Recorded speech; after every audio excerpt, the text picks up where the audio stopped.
Good evening. I'm Rabbi Ben Sion Kravitz of Jews for Judaism. I want to welcome you this evening to our fourth class in our summer series, Spiritual Insights, Unraveling an Ancient Jewish Wisdom. This evening, the topic is going to be the power of rituals, transforming rote rituals into meaningful acts that enrich your life. Many Jewish people who grew up going to synagogue and to Hebrew school always complain when they get older that Judaism was just something they did by rote.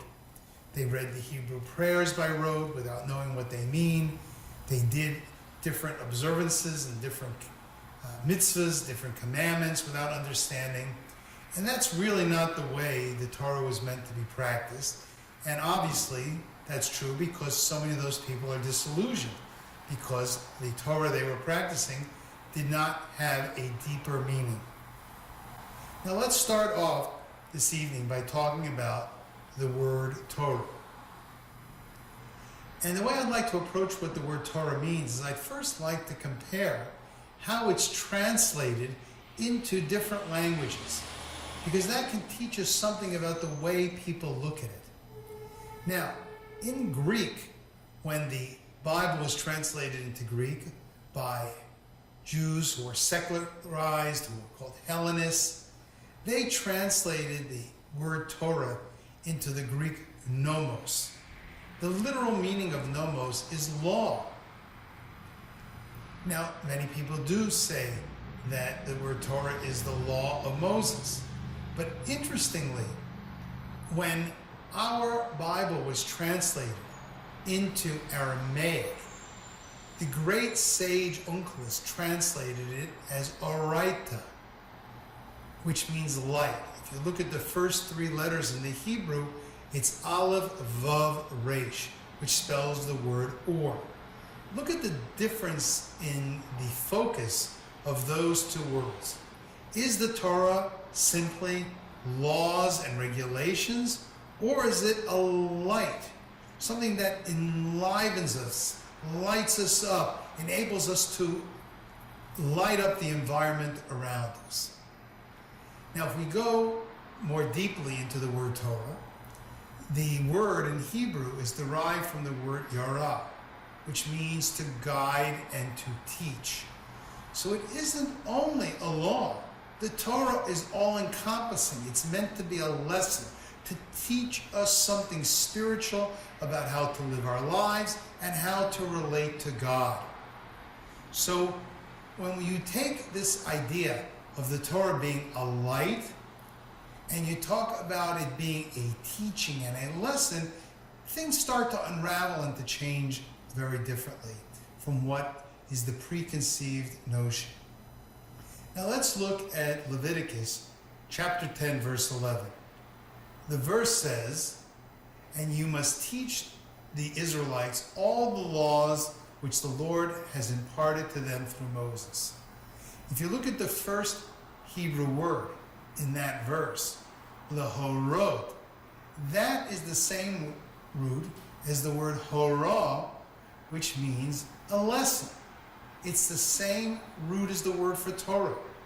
So you need to teach the Jewish people the laws, which were given from God to Moses to the Jewish people.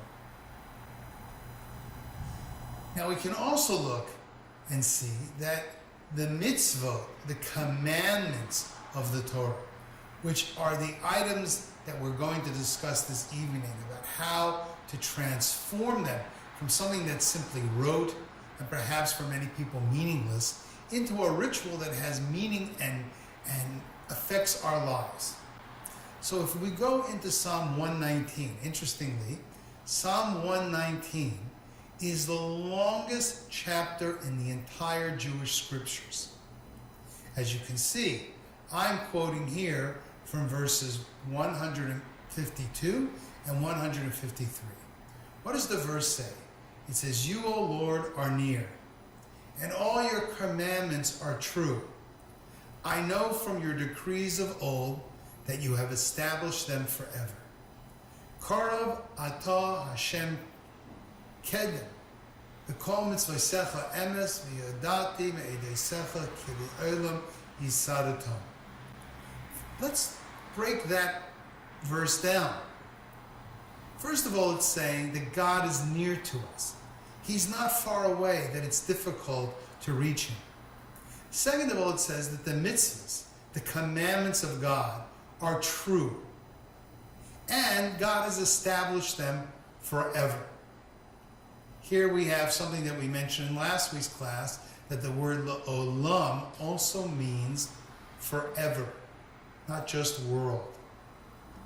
So when we talk about the mitzvahs being eternal and being true, I think it's important to go and look at this word for truth.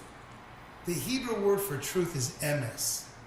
If you look on your handouts that you have been sent and are available, it's made up of 3 Hebrew letters: Aleph, Mem, and Tav. And why do I have that it equals 9? Let's look at that. The letter Aleph in the Hebrew language is the first letter of the alphabet, or as we call it, the Aleph Bet. So since it's the first letter, it corresponds to the numerical number 1. The letter Mem corresponds to the number 40, and the letter Tav corresponds to the number 400. If you add up those 4 numbers, 1, 40, and 400, you get 441. Now, in Jewish numerical teachings, we learn that if you take a series of numbers and you add those up, you get something that's called a mispar katan, the smallest possible number that it can equal. So if you take the 4, 4, and 1 and add those numbers together, 4 and 4 is 8, add the 1, you get 9. So our sages have taught us that the word emes, which means truth, corresponds to the number 9. And 9 is the true number. How's that possible? 9 is true because if you multiply 9 by any number, you will always end up with the number 9. 9 times 2 is 18. The 8 and the 1 adds up to 9. Multiply 9 by any number, and when you add them up and you go to the smallest common denominator, they will always come out to be 9. This teaches us that something that is true eternally. It's not just true sometimes. It's true forever. As it said in the previous verse from Psalm 119, verses 152 and 153, that your laws have been established forever. Truth is eternal. Additionally, the shape of the letters and their placement in the Aleph base also teach us something very important about the word emes. The 3 letters Aleph, Mem, and Tav are the first, middle, and last letters of the Hebrew alphabet. That represents that something that is true from beginning to middle to end. That represents it's true forever. Additionally, if you look at the shapes of these Hebrew letters, each one of them touches the line that it's written on with at least 2 points. The Aleph has 2 legs, the Mem has 2 points, and the Tav has 2 points. That teaches that something that is true has a firm grounding, and it's difficult to knock over. As you see, a person that stands on 2 feet, it's harder to knock them over than a person that stands on 1 foot. This is interesting because the word sheker, which means a lie, which is the opposite of emes, each one of its letters, shin, kuf, and resh, each touch the line at 1 point, because falseness and lies are easily to knock out. Now, why were the Jewish people and the world, the people in the world, created? We were created in order to serve God. And one of the most beautiful statements by King Solomon is found in his writings in the book of Ecclesiastes, chapter 12, verse 13.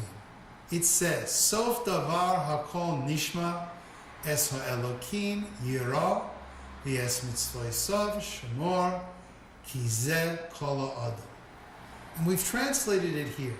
The end of the matter, or perhaps you could translate it the bottom line, when all is said and done, is to revere God. Yira Elohim means to be in awe, to revere God. And his commandments you should guard, because this is the whole person. I've translated here, for this applies to all mankind, because mitzvahs, commandments, are for all mankind. There are 613 commandments in the Torah. These are for the Jewish people. And there are 7 commandments called the Noahide commandments, which were given to all the descendants of Noah for the rest of mankind. Now, if the number 613 makes you nervous and you think it's so many, I challenge you to go and find out how many laws there are in your local city. When you deal with building codes and traffic violations, you're going to pass well over several thousand.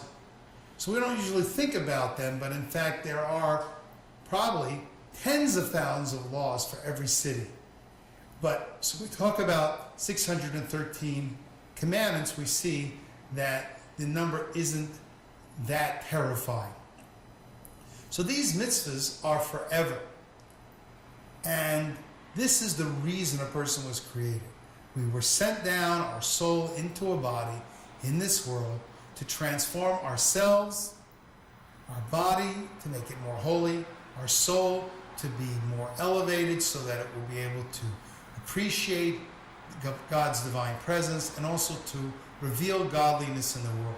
And the way to do that is through the observance of the mitzvahs, which are God's divine commandment. It's not something that we thought up. It would have no effect on transforming us or the world if it was simply man-made. The spiritual transformation comes because this was God's command, something that God told us to do. And when we start to appreciate this intimate bond that we have with God, like we said in the first verse that I quoted, that God is close to us, karov, he's close to us, that brings a sense of joy. When a parent or a friend leaves us and goes far away, we get sad and depressed. But when our friend returns and he's near us, we're happy. So when we realize how close God is and that God gave us these commandments as a gift, this should be something that arouses within us a sense of joy. That's why in Psalm 100 verse 2 it says, Ivdu et Hashem b'simcha. Worship the Lord with gladness, with joy. Because that's the way to serve God. And the way is by understanding that God is close to us. And God gave us these commandments and they have a purpose. Now, additionally, Jewish mysticism, especially Hasidus, points out that the word mitzvah shares the same root as the ancient Hebrew word tzavta, which means a connection.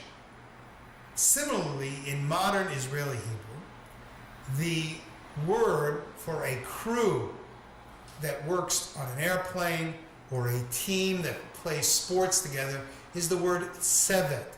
It's also the same root as savta and mitzvah.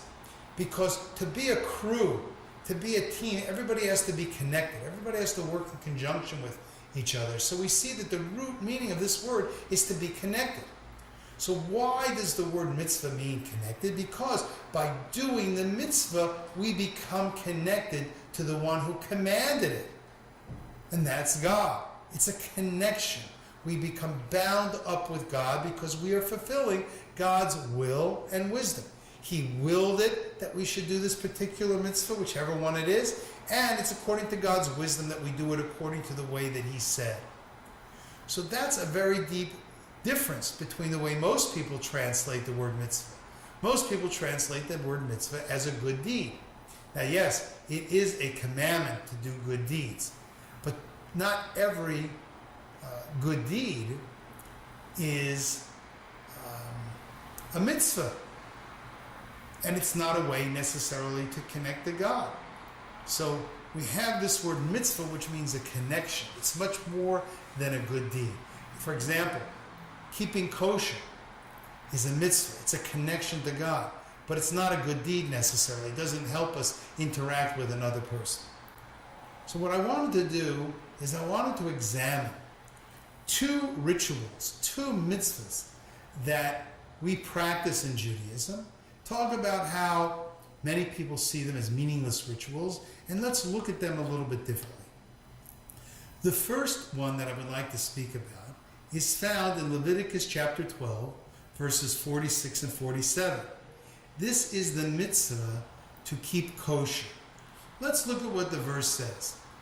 It says, these are the instructions. Zot Torah. Here we also have the word Torah being translated as an instruction or a teaching. Habehema v'ha'of v'chol nefesh ha'chaya. All animals and birds and living creatures. Haromeshet b'mayim, that move in the water. V'chol nefesh hasreftzet al haaretz, and the creatures that swarm on the earth. You should do what? For distinguish between the unclean and the clean, between the living thing and that which may be eaten and the things that may not be eaten. God set up rules saying which animals are acceptable to eat and which are not, which birds are acceptable, and which fish are acceptable. And in the Torah we see that there are signs for those. In order for an animal to be kosher to eat, it has to have two signs. It has to have a split hoof, and it has to chew its cud. In order for a bird, it has to be one of the ones specifically listed in the Torah, generally ones that are not predators. And last but not least, fish have to have both scales and fins, and that usually excludes fish like sharks that are predators. Now, someone could say that that really doesn't apply to our life anymore. How does keeping kosher, how does eating these particular animals and not eating others, how does that affect us? What's the relevancy? So I'd like to suggest two concepts here. First of all, there's a famous expression that was made popular in the 60s and 70s. It goes like this: you are what you eat. Which meant that the things that you eat affect you. And we know that from a dietary perspective, that the kind of food you eat does affect you. It can make you happy, it can make you sad, it can make you feel tired. You know, each food has different things in it. But they've also found that animals secrete hormones, and that when human beings digest those hormones, it affects them. And in fact, we tend to become more like the characteristics of the animals that we eat. So if we eat vicious animals and we kill them in a very vicious way, then we absorb the hormones that are part of that animal, especially the ones that are created at the moment that the animal is terrified when it's being killed. And they've actually done experiments where they've demonstrated that this through earthworms who have been trained to run a maze. And then they had another group of earthworms, and the ones who were fed ground up worms that had already learned how to run the maze, they learned how to run it faster because they absorb this. So if we want to live our life that we're more docile, we're more like a lamb than being like a lion, then God said eat those kind of animals, and not only you'll be affected by eating them, but you should take a lesson from those animals to be like them. But I'd have another lesson like I should share with you. And that is that we live our lives, most people, thinking that everything in the world, everything in creation is ours to do with. That's why there's such an outcry for environmentally proper ways of dealing with fish and animals and the oceans and the sea and the air that we breathe. Because most people don't. We just take whatever we want and use it. So in a spiritual environmental protection, God said, I want you to remember that everything that exists in this world is mine. It belongs to God. And you only have permission to use it, to eat it, if God gives you permission. So therefore, by eating only the animals that God allowed us to eat, we also have a constant reminder that the world doesn't belong to us. It belongs to God, and we use it with His permission. Years ago, one of my sons, when he was very young, was going to a school, and he came back with a note from the local police department that said, please speak to your children and warn them that if they find a sheet of paper with rub-on tattoos, that the kids would rub and put tattoos of Mickey Mouse and Donald Duck on their skin, warn your children not to touch that, because some crazy person had been lacing these tattoos with drugs that could poison the children. And I spoke to my son about it, and I said, do you know how we're not allowed to eat this food, and we're allowed to eat this food? We can only eat kosher meat and not non-kosher meat because God said so. And even though we might want to eat that other food, we can't do it. The same thing's true here. These stickers, if you find them, they're not ours. We don't have permission to touch them. It's a very important lesson in life to teach us to value the things that we have and understand what is within our right to touch. The second mitzvah I wanted to speak about is the mitzvah of charity. Now, when we help poor people, we can oftentimes feel very good about that. But on the other hand, sometimes we can be extremely stingy and not want to help a poor person. We drive down the road and we see someone standing on the corner and we wonder, is that person really collecting money because they need it? Or is it a scam? Is that person going to use the money that I give them for alcohol and drugs? We start to wonder about that. In Deuteronomy chapter 15, verses 7 and 8, it says, if there is a needy person among you, one of your kinsmen, in any of your settlements in the land that the Lord your God is giving you, do not harden your heart and shut your hand against your needy kinsman. Rather, you must open your hand and lend him sufficient for whatever he needs. There's a commandment to give charity. How do we see God's presence in the mitzvah of giving charity? Well, first of all, we have to recognize that in the same way that everything that we get in our life, just even the ability to live, the ability to breathe, the ability to see, the ability to smell, these are all gifts of charity from God. They're gifts for God that He gave us, whether we deserve them or not. So we need to appreciate that in the same way that God gives to us, we should give to other people. Secondly, we can see a very interesting teaching that the very word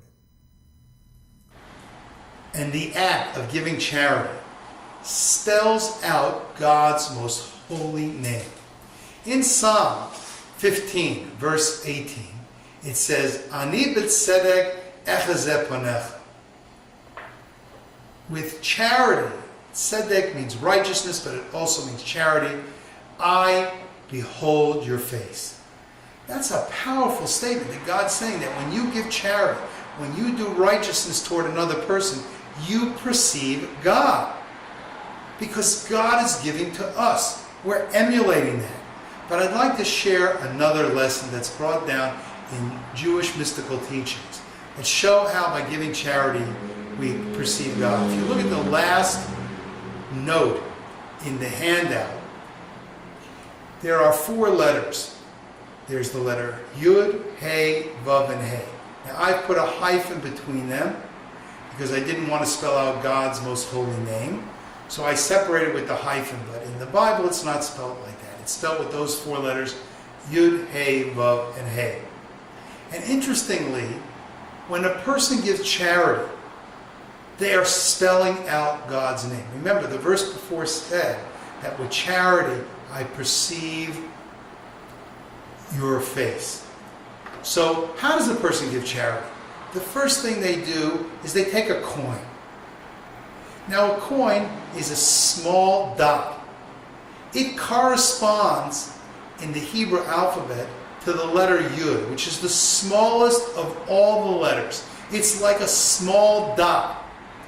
So that coin that you take to give to a poor person, that coin represents the letter Yud in the name of God.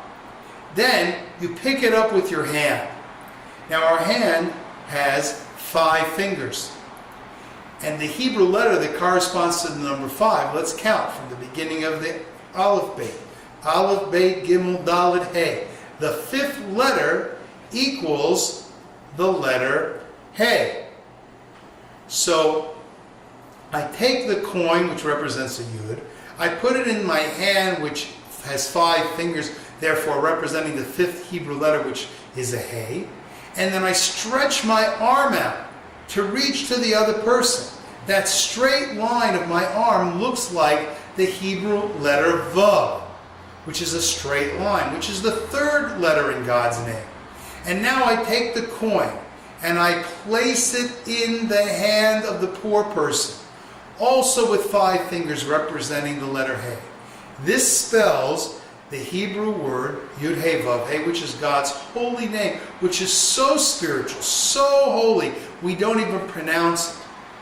So we see that these 2 mitzvahs, the mitzvah of charity, which allows us to appreciate that everything comes from God, allows us to reenact the spelling out of God's name and perceiving godliness in the act that we're doing, and also the previous mitzvah that I mentioned of keeping kosher, which teaches us to respect that everything comes from God and we can only use it if we have His permission, reminding us that there's a God, and also transforming us that we should be like the kinds of animals that we are permitted to eat. Now, you don't have to eat those animals. A person could choose to be a vegetarian, but even when it comes to vegetation, there is rules and regulations of how you should treat the land.